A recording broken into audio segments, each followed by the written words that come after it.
Mais Alassane Ouattara est un menteur. Et je le répète pour vos auditeurs et pour vos téléspectateurs, il ne faut pas que les gens fassent attention à son esbrouf. C'est parce qu'il est menteur qu'il n'a jamais réussi à arriver au pouvoir depuis 1993. Le mot est fort, menteur. Le mot n'est pas fort. C'est ce qu'il est. C'est la description.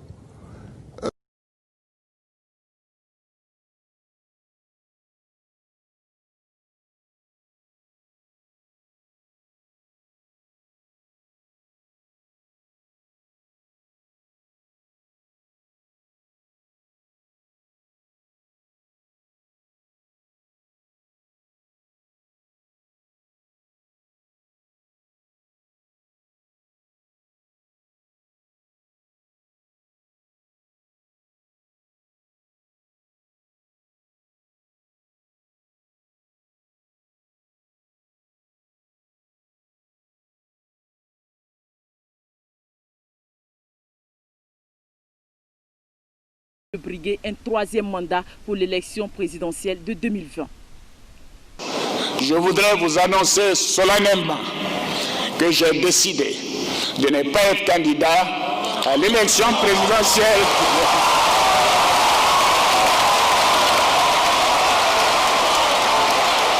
Et de transférer le pouvoir à une jeune génération. 3 années.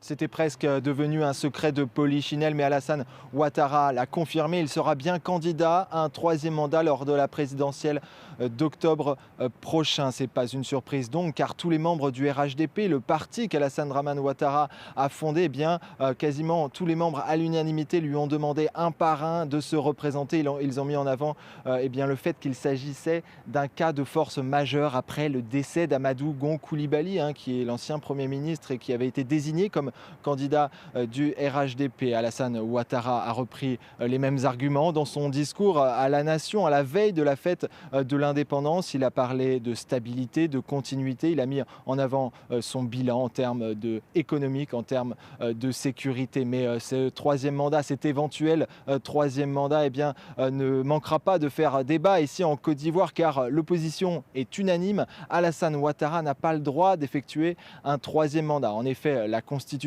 adoptée en 2016 l'interdit, mais pour la majorité, eh bien, cette nouvelle constitution a remis les compteurs à zéro. À n'en pas douter, eh bien, ce débat va agiter le monde politique ivoirien dans les prochains jours.